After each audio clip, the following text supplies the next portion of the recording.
Gay folks have come a long, long way in America, and nowadays we get a whole month on the calendar dedicated to our marginalized identity, and we hold pride parades across the country, where people can be out in the street, literally and metaphorically. To be certain, though, it hasn't always been this way, and there were decades of change that took place to get us from the point where it was absolutely unacceptable to be out and on the street, to where we find ourselves today, where most urban societies are at least tolerant of queer people, even if our rights are still up for debate on a national scale. So I got curious as to what the history of gay pride was, because they definitely don't bother to teach that in schools, and as a young queer person who's separated from gay history by time and circumstance, I think it's incredibly valuable to go back and learn about how we got to the present day. Like, first off, queer used to be a slur, but now it's common parlance. How did that happen? Why do we celebrate gay pride as opposed to something else, like gay power or gay liberation? And I always see these posts floating around about how pride used to be a protest, which makes sense, but what did that mean exactly? Today, I want to find out how gay pride began, where pride parades come from, and what gay pride actually means. Okay, so there's a pretty straightforward answer as to where gay pride parades come from. The first Pride Parade was held on June 28, 1970, in New York City, and it was known as Christopher Street Liberation Day. It didn't come from nowhere, though, and the date it's held on is no accident. June 28th is the day when the Stonewall riots first took place in New York City in 1969, and so on the first anniversary of Stonewall, gay people in the city mobilized and held a pride parade. And actually, there was another parade held across the country in Los Angeles, happening simultaneously with Christopher Street Liberation Day, or CSLD for short, and it was known as Christopher Street West, or CSW. The author Catherine McFarland Bruce puts it this way in her book Pride Parades: How a Parade Changed the World, which I'll be quoting from extensively. The events in New York City and Los Angeles looked different, but had the same central purpose, proclaiming the cultural worth and dignity of gays and lesbians. So, from their very inception, pride parades have been rhetorically rooted in being out and proud, being recognized as a legitimate group, and one that deserves respect and autonomy. Okay, but let's not get ahead of ourselves. It's really key to remember that the events commemorated the Stonewall riots of a year before, when patrons of a gay bar in New York City fought back against routine police harassment. These riots galvanized gays and lesbians across the country and motivated them to fight for cultural equality with renewed energy and optimism. The answer to the question, where did pride parades come from, is very specifically the Stonewall riots. Stonewall marks the symbolic moment in LGBT history when gays and lesbians took to the streets to demand equality without compromise. With festive marches to mark the anniversary of Stonewall a year later in New York City and in Los Angeles, gay and lesbian activists pivoted movement activism away from targeting the state and culture in the mind towards targeting culture in the world. This is also where the idea that pride is a protest comes from, because it very literally was. Christopher Street Liberation Day was an organized march that replicated the events of Stonewall, just on a larger scale, and with intention as opposed to being candid and reactive. Here's what I mean. On June 28, 1969, queers had endured enough harassment from both police and society at large, and they fought back without compromising their identities. One drag queen, when threatened with a police officer's nightstick, countered with a sexual proposition. Hearing her crude suggestion, quote, "The cop was so shocked he hesitated in his swing, and the queen escaped."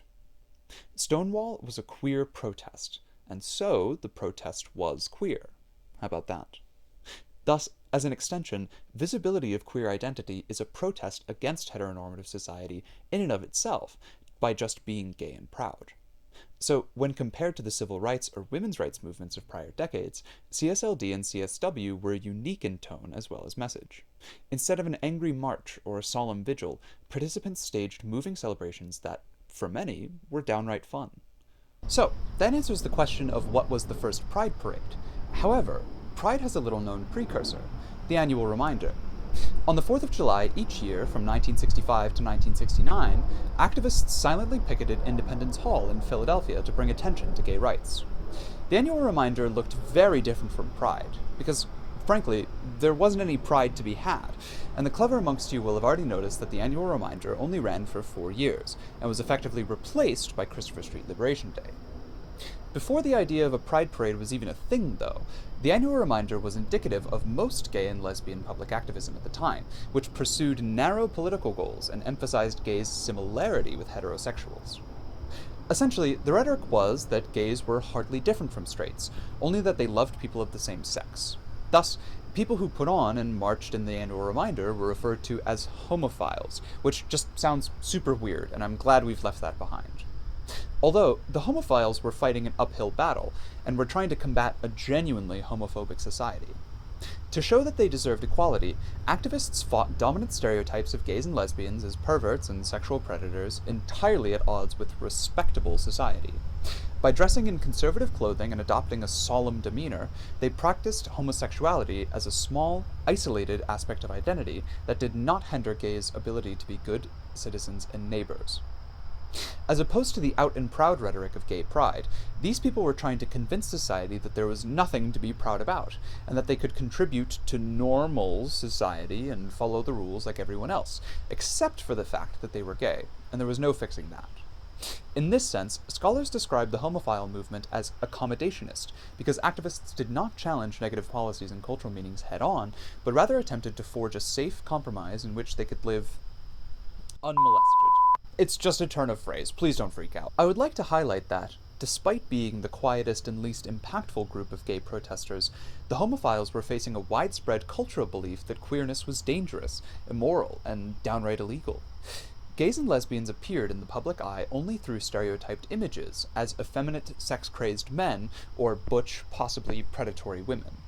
Sure, this rhetoric is basically no different today, but in the 60s, there was a zero tolerance everywhere for queerness, and that's what drove the homophiles to try and prove that they could fit into regular society. Partially because we're used to these notions in the current day, we're able to shake them off and understand that there is nothing inherently wrong about queerness, but the simple fact is that people are not immune to propaganda and rhetoric. All queers faced public messages telling them that their queerness was a moral, psychological, and civic failing. Many believed these messages, understanding themselves as essentially damaged, but knowing that change was impossible. By all accounts, gay people were oppressed, and this should come as no surprise. The queer scholar Deborah Gould points out something interesting, though. With the psychic effects of oppression in mind, she has argued elsewhere that lesbians and gay men's subordinated position in a heteronormative society and consequent social non-recognition, even social annihilation, generate ambivalent feelings among lesbians and gay men about self and society. The homophiles embody exactly this ambivalence towards gayness that Gould describes. These people who are certainly gay, but carry the societal shame of gayness with them, internally and externally, which explains why, when Stonewall and Christopher Street Liberation Day came around, their ideology was completely at odds with gay pride. And so, there was a breaking point, in 1969. The annual reminder went off as usual, 1 week after Stonewall, on July 4th, 1969, but this year, many of the picketers refused to follow the strict dress codes and march in single file in a circle. Instead, a group of demonstrators broke ranks and held hands, gleefully showing affection with same-sex partners. This was a major departure from the tone and message of the annual reminder, because it flaunted exactly that behavior, the overt display of homosexuality that homophile activists sought to downplay. This is the sequence of events that actually led to the first Pride Parade. Stonewall happens, shit hits the fan, the homophiles plan to do their conservative ritual, and queers effectively decide to break out of the Matrix. Because, I mean, are you serious? Police raids on gay bars and gathering grounds have been rampant for years up until this point. And finally, at the Stonewall Inn, the gays were able to stand up and fight back. There was a genuine riot, only a week prior. What are we doing marching around silently in a circle, wearing suits and ties? The Civil Rights Act was signed 5 years ago. The time to stand up for our rights is now. And so, a year later, that idea was fully realized, and Christopher Street Liberation Day set the precedent for decades to come. While some believed this open revelry would ultimately hurt the cause of gay cultural equality, many found the demonstration both personally liberating and publicly effective. CSLD also had a completely different air rhetorically. This open celebration of gay identity contested the dominant heteronormative cultural code that interpreted homosexuality as shameful, rejecting feelings of queer shame, and fully embracing gay pride. Speaking of the civil rights movement, it unequivocally played a role in influencing gay pride and the queer liberation movement, sort of obviously, and especially rhetorically. See, the 60s moving into the 70s was the moment for political upheaval, and it was also the moment when what's referred to as the New Left came into being. If you don't know what the New Left is, don't worry, you do already know what it is. It's wokeness by any other name. Meanwhile, growing out of New Left ideology that traced racial, gender, and class inequality to cultural roots, gay liberation ideology identified heteronormativity, not same sex desires, as the cause of gay and lesbian oppression. Rather than a source of difference and even inferiority, gay liberationists saw homosexuality as a powerful challenge to restrictive Western culture. So, once the New Left was formalized, it was easy to tack on that last bit about heteronormative society, and how heteronormative standards oppressed gay people. Everything makes sense when you package it all up together. Here's the tricky part, though. We're talking about gay liberation ideology, not gay pride, which actually belongs under the header of gay liberation theory, which is a much broader concept. Gay liberation ideology quickly developed into two branches. Gay power favored working in coalition with other marginalized groups for a broad attack on oppressive powers, while gay pride focused on bolstering the public visibility of gays and lesbians. And this is where the problem begins. Gay power, a slogan that you simply just don't hear anymore, acknowledges that queer liberation is born from black liberation, and prioritizes solidarity with other marginalized groups in the name of collective liberation for all marginalized groups. You know, in an intersectional way. On the other hand, you have gay pride, what we know and love as the primary queer rhetoric today, which centers gayness only, being concerned with just gays, and has the primary mission of gay visibility. I have several issues with how this split played out in history. For one, gay pride is completely different from gay power, whereas gay pride totally separates itself from black history, despite only existing because of the black civil rights movement. Here, look, the gay magazine The Advocate described CSLD, the first Pride Parade, as a freedom march, referring perhaps to the freedom rides of the civil rights movement, or to the expected feeling of liberation that participants would experience by marching openly on city streets. Perhaps it's obvious to point out that the gay pride movement came after the civil rights movement, but I feel like it's worth doing because it reveals an underlying truth about queer culture that is still a problem today, and it's been a problem since the very beginning. Queer culture has only thrived because of black queers, and yet it's white gays who inevitably receive the credit for being revolutionaries. Like, here, the influences of gay liberation ideology and 1960s civil rights activism came together in the slogan, "Gay is Good," coined by the 1968 veteran activist Frank Kameny. Inspired by Kwame Ture's Black is Beautiful, "Gay is Good" similarly sought to reclaim a long denigrated term by associating it with positive qualities. Okay, let me get this straight. CSLD was explicitly held on the anniversary of Stonewall, the inciting event for gay liberation sparked by none other than the illustrious Marsha P. Johnson, and that event was run by and participated in by mainly white gays. They rode the coattails of the civil rights movement and held street marches that resembled civil rights demonstrations. They co-opted slogans from black leaders like Kwame Ture, turned them gay using the same rhetoric, and then turned their backs on gay power like it didn't mean anything. So now all we're left with is gay pride? Proud of what? Erasing black history? They even called him Stokely in the fucking book. And so this continues onwards into the preceding decade. And indeed, a bunch of important stuff happens during this period, like the rainbow flag being created, Harvey Milk getting elected and then assassinated, and homosexuality was slowly decriminalized the world over. And so, we arrive at 1981, and the AIDS crisis emerges in New York City and Los Angeles, which have essentially become the gay hotspots in the United States. These were the Reagan administration years, and so there was some inevitable rubber banding that took place in the 80s after all of that liberal social upheaval in the 70s. The queer theorist Deborah Gould saw the AIDS crisis unfold firsthand, and reflects on it in her essay Education in the Streets, which I'll be pulling from here on out. From our current vantage point, where AIDS is no longer considered a gay disease, and where many people with HIV/AIDS in the United States have access to drugs and are living longer, it is easy to forget the bafflement, terror, and panic that saturated those first years. The magnitude of the health crisis was unclear, but the forecasts were dire. Dozens, then hundreds, and soon thousands of previously healthy gay men were suddenly being diagnosed with a mysterious and rare disease that indicated a breakdown in their immune systems. The mortality rate was unknown, but some thought it might be close to 100%. Equally troubling, the diseases seemed to be striking gay men in particular, reinforcing implausible anti-gay rhetoric that linked disease to gay identity itself. And so, looking down the barrel at the AIDS crisis and the sheer apathy, callousness, and downright neglect of the US government, who refused to do anything about it, it was high tide for a new round of gay activism, collectivized into the activist group known as ACT UP. With the rhetoric of gay pride already well established, ACT UP was perhaps the loudest and gayest movement that had come to relevance since Stonewall, and are largely the people we need to thank for our current understanding of gay theory and life. Importantly, the movement as effective political and sexual pedagogies enacted and authorized ways of feeling and emoting, as well as ways of being political and sexual that went against the normative grain in both mainstream society and the more establishment-oriented lesbian and gay community. We're talking about ACT UP today in particular because it fuses gay pride with gay power, and spoke out and acted up in response to the languishing AIDS crisis in the way that is just historically effective.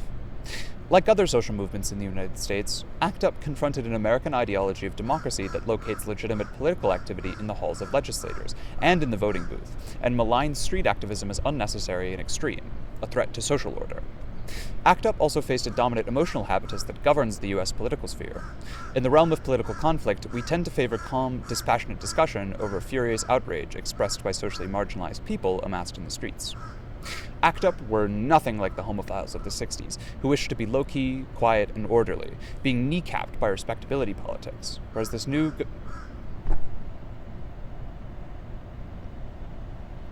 That was a little bit rude.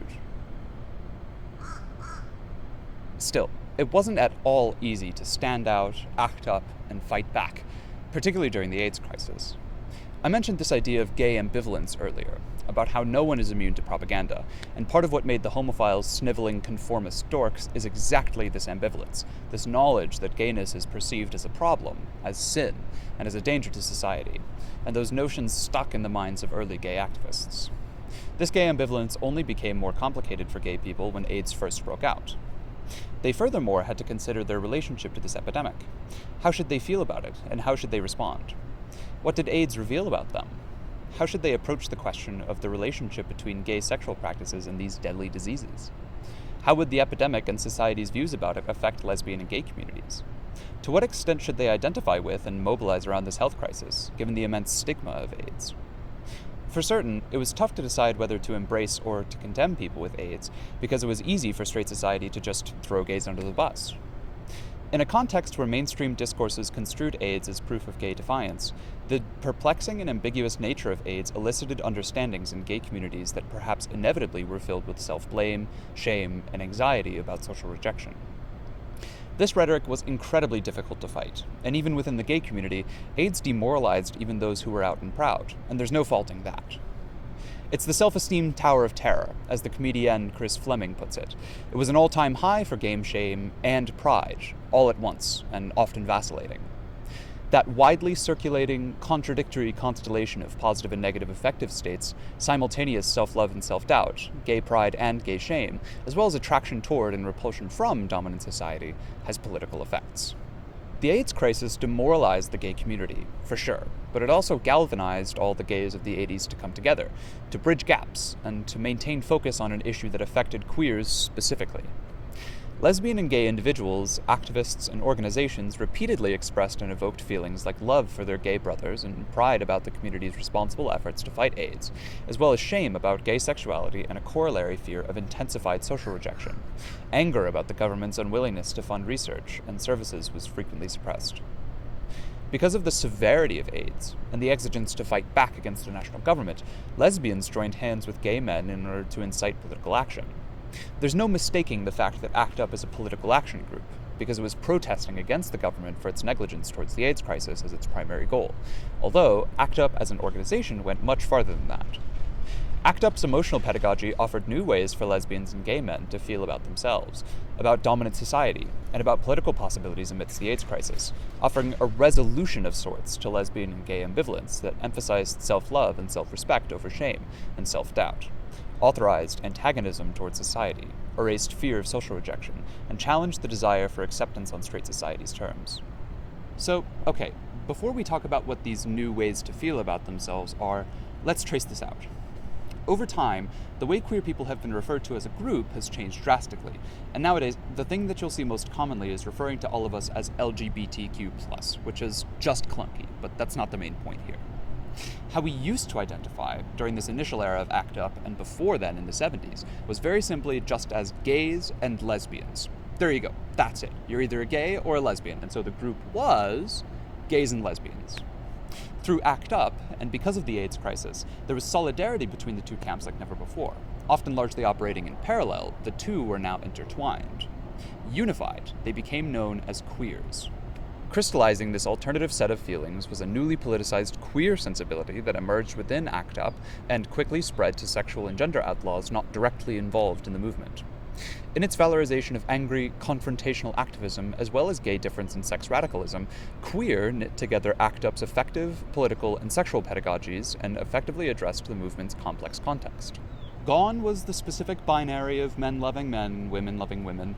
Queer was the umbrella term that encompassed all gays, and also these gender outlaws, the growing transgender and non-binary contingency of people who found themselves wanting to fight back and ACT UP, but didn't conform to acceptable gayness. Queer not only challenged the vehement homo-hatred that structured state and societal responses to AIDS, it also offered emotional, political, and sexual ways of being that both addressed that anxiety and helped to carve out an exciting alternative world. In this sense, queerness was a completely different world from a heteronormative one. Queer was a broad, sweeping category that gives a name to all people who fell out of the heteronormative society, and would not stand to assimilate into it. Queerness was a way to express a marginalized identity, and provided a community to be marginalized, yet seen and accepted, even if the hegemony is unwilling to change its mind. Wait a second. Queer is the marginalized identity these people have been fighting for all along, ever since the civil rights movement. Okay, remember when we were talking about the civil rights movement? Well, we are not done. We've gone over the history, the way things went down, how we ended up inheriting gay pride, and how it evolved from the 70s to the 90s. What's become glaringly obvious to me in doing this research is that we've lost the more important thread in time, and it's led us to the really divisional state of queer politic we find ourselves embroiled in today. When we chose gay pride in the 70s, and reignited gay pride in the 80s through the 90s because of we lost gay power, and yet we still ended up inventing queer as our marginalized label. Right here, there exists a disconnect, whereby choosing to follow gay pride made the political movement explicitly and unapologetically gay, led us to the understanding that all of our various gayness exists within our own social sphere, the queer social sphere, that has different rules and understandings in politics from the heteronormative hegemony that actually runs the country. In this sense, queerness is its own world that can be observed from the outside, but you'll never truly understand it unless you're standing inside of it. What I'm trying to say is, we took the long way to get around to this understanding. This definition, this umbrella term, queer, was invented around 1990, but it's entirely possible that, if we had chosen gay power instead of gay pride, we could have been much more unified from the start. And truly, the reason why I'm sad about all of this is because we're still incredibly divided today. So, we need to take a step back. In August 1970, 1 year before Stonewall, and 2 months following the first Gay Pride Parade, Huey P. Newton, yes, the Huey P. Newton, the co-founder of the Black Panther Party, published a letter about the gay rights movement in its party's newspaper, which was simply called The Black Panther. In that letter, Newton outlines a perspective that sounds like it came out last year, but was clear to him from essentially the instant that the gay rights movement came into being. Huey Newton said in his letter, "Whatever your personal opinions and your insecurities about homosexuality and the various liberation movements among homosexuals and women, and I speak of the homosexuals and women as oppressed groups, we should try to unite with them in a revolutionary fashion." Simply the fact that Huey Newton acknowledges that women and gays are oppressed in the same sort of way as black people is something that is still hotly contested, and I have a feeling that gay pride is the reason for this divide, but we'll get back to that in a moment. Huey continues, "We must gain security in ourselves and therefore have respect and feelings for all oppressed people. We must not use the racist attitude that the white racists use against our people because they are black and poor. Many times, the poorest white person is the most racist because he is afraid that he might lose something or discover something that he does not have. So you're some kind of threat to him. This kind of psychology is in operation when we view oppressed people and we are angry with them because of their particular kind of behavior or the particular kind of deviation from the established norm. I can't believe I'm saying this, but it's basically galaxy brained to identify that there's an underlying desire to count black queers out of the Black Power movement because they present a threat to the legitimacy of black power by way of being essentially the next rung down in the social order. And that's exactly why I'm frustrated that gay pride won out over gay power. Because, in a lot of ways, gay power is just the logical answer. Because, look, in sociologist Stephen Epstein's words, queerness connoted a provocative politics of difference, an assertion that those who embraced the identity did not fit in to the dominant culture or the mainstream gay and lesbian culture that had no interest in doing so. ACT UP's queer stance also fought the AIDS-era equation of sex with death and made a clear link between confrontational AIDS politics and liberatory sexual politics. Like, being queer meant specifically that you were a gay revolutionary and that you fought for gay liberation. You fought for a free, self-determined gay life. And this notion of queerness directly echoes Black Power, because Black Power came first, and that platform had basically the exact same goals, only substituting the marginalized identity that was being fought for. Huey Newton knew this in the 70s, but because we rejected gay power and promoted gay pride, it took us until the 90s to figure this out. Like, please, look, here's another quote from the man himself. When we have revolutionary conferences, rallies, and demonstrations, there should be full participation of the gay liberation movement and the women's liberation movement. Some groups might be more revolutionary than others. We should not use the actions of a few to say that they are all reactionary or counter-revolutionary, because they are not. We didn't get to the term intersectionality for another 20 years, but Newton knew, he fucking knew, that there should be a coalition of all marginalized people, and that women and gays were also revolutionaries in fighting for their rights in the same way that black folks were doing in the 60s and ever more. Even further than that, Newton said that there is nothing to say that a homosexual cannot also be a revolutionary, and maybe I'm now injecting some of my prejudice by saying that even a homosexual can be revolutionary. Quite the contrary. Maybe a homosexual could be the most revolutionary. But it didn't turn out that way. The intersectional coalition never came to be, and it still isn't here 50 years on from Newton's letter. So how did we end up killing gay power in favor of gay pride anyway? Well, it's just like I said a moment ago. Queer progress has only been possible because of black progress, and more specifically black queer progress. Do not forget the name Marsha P. Johnson. And yet, it's white gays who have historically dominated the queer image, and it's still the white gays who dominate queer spaces. Even though this is well known, still, why? Okay, well, there are two answers. Erin J. Rand offers an alternative perspective on ACT UP and reveals something interesting about the organization in her essay Gay Pride and Its Queer Discontents. The respect, comfort, and trust that some members discovered in ACT UP were always shadowed by the accounts of those who disliked the star culture or cliquishness of the group, or felt discounted as women, as hetero or bisexuals, or as racial or class minorities. While some found ACT UP to be a space of shared values and validation, others felt left out and that their needs were not being met. But as Catherine Gund puts it, they were desperate. They didn't know where else to go, and they just felt shitty about themselves all the time. Keep in mind that ACT UP was started in 1987, and the gay liberation movement was active since the 70s. What this suggests is this.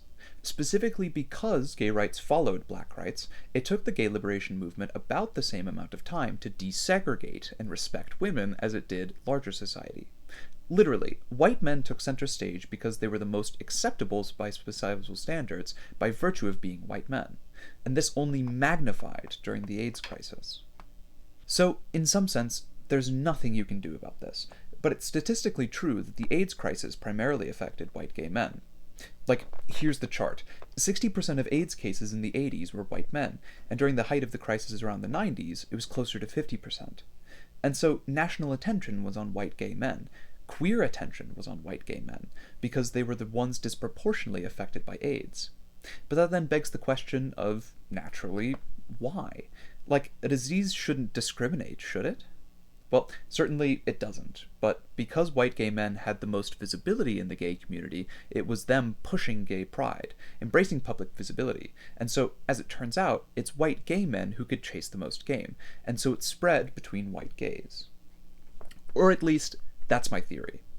Obviously, it didn't exclusively affect white gays, because that would be a fantasy disease, but there's no changing the fact that the AIDS crisis only further platformed white gays and gave them the limelight, even though they were dying. May I reproduce the gay pride Tower of Terror, because I'm in no way saying that it was beneficial for white gays to be primarily affected, it just ended up that way, and reinforced the priority of white men within the gay community. And so, those two factors, slow desegregation and AIDS ravaging the white community, created the culture where white gays lead the Pride March, only after black and queer folks set the stage for them. And now, we're caught up, and we understand why gay pride looks the way it does. And here's where things might get controversial. Gay pride is still segregated. Not in the literal sense, where black people aren't allowed a gay pride, but that's not what I mean. Like, my local pride is Capitol Pride in DC, and I see tons of black queers in the crowd, but again, that's not what I mean. I'm saying that, as social movements, queer liberation is totally separate from black liberation, and a totally separate category again from women's liberation, even though they should all be able to collaborate and coalesce seamlessly. Like, each heading has its own internal fight against its intersectional subsects. Women's liberation is notoriously white and anti-trans. Black liberation is still having trouble accepting queer black people, and the queer movement is still predominantly white and male. The worst part is that all of these divisions feed into and bolster each other, and create more hatred and division, despite Huey Newton declaring publicly that we all need to come together on the basis that we're all marginalized, and that a true coalition is the only way to achieve basic rights for everyone. Like, now that I'm thinking about it, don't even get me started about Capitol Pride this year, because they moved the parade uptown in order to avoid the Palestinian protest happening on the same day, specifically to separate the two movements. And they had that fucking Zionist Billy Porter speak at the opening of the parade while demanding more applause because ain't no one was there to clap for him. Where the hell is Huey Newton when you need him? And so, in conclusion, this is what I personally think. We need to resurrect gay power. First and foremost, I'm tired of the empty rhetoric of gay pride, and it's simply not enough to be out and proud anymore, especially when we face real political erasure, and trans people are still being killed, even hunted, with little or no repercussions. Gay pride will never fix that. Gay pride also just erases the very black history of the queer movement. Like, I haven't even mentioned Bayard Rustin, Audre Lorde, James Baldwin, and people still don't know who Marsha P. Johnson is. Very literally, the gay pride movement took pro-black slogans, warped them into gay ones, and then moved forward as if they were creating history themselves, when indeed they were only lifted from the actual revolutionaries. We queers are indebted to the Black Power movement. Everyone who marched for civil rights, gay or straight, are the predecessors of the queer liberation movement, and saying anything less is racist, historical revisionism, and I will not stand for that in the queer community. Even queer as a status, as an identity, as a marginalized group, acknowledges that we are bound by a problem in common, not a life in common, as Elaine Locke puts it. Yes, a lesbian life is completely different from a gay life, and I can attest to that personally, but that doesn't mean we aren't one and the same as queers. We have a problem in common, and it is the exploitative and demoralizing American society that deems us lesser on the basis of our identity. Tell me, how are we cut from a different cloth than each other marginalized identity if we're all marginalized? Is that not enough to stand together and demand basic human dignity? Even if we are all different from one another in some specific way, does that not just make us queer? Unity in difference is the core of the queer identity, and if you can't get behind that, you might be one of those suit and tie homophiles stuck in the Jim Crow era. But what do I know? Look, I'm not afraid to push the bill even further. I've had enough with being called LGBTQ+. I hate it. End of. We are queer. Every single letter. You are queer. We are queer. I'll be honest. We as queers have a lot of ground to cover before we can start collectivizing with other groups, but that's absolutely the goal, in my mind. As LGBTQ, we are divided. We are individual letters. We are an acronym. not a community. This is the main point of the whole video. We are ruptured, divided, segregated, insular, made up as a mosaic of microcosms that live in our own bubbles with borders that are enforced with militancy. This isn't groundbreaking to say, but we are allowing the oppressor to win by being preoccupied with infighting. So we spin our wheels in the mud and don't move forward whatsoever. We're stuck. We're stuck, seemingly in a moment before 1970, in a moment before we understood the power we have as a collective front of marginalized people. We're stuck in a state of powerlessness. We're stuck at the end of our leash, where pride is the extent of our social power. We're limited in this definition, LGBTQ. And nothing has made me more aware of this powerlessness than being at the Capitol Pride Parade on June 8th, after marching in the Red Line protest for Palestine earlier that afternoon. Nothing has made me more aware of this powerlessness until I was 6 feet away from the Black Mona Lisa. Billy Porter. Welcome to the outro of my YouTube video. If you found my channel because of TikTok, welcome. My specialty is video essays, and those are always better as long-form content, though I'll keep uploading clips of my videos to TikTok, alongside some more casual content, so keep your eyes peeled over on TikTok for more. Although, if you're still here, you should definitely subscribe to my YouTube channel, because you'll always be able to check out the full video here before all the clips drop on TikTok.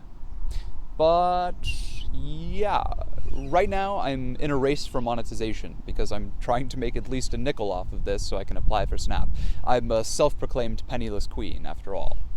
So yeah, like and subscribe and all that good stuff so that I can eat. I don't have much else to say, so yeah. Help out your trans allies, free Palestine, and look out for my next vid. I think that's all I've got. Peace.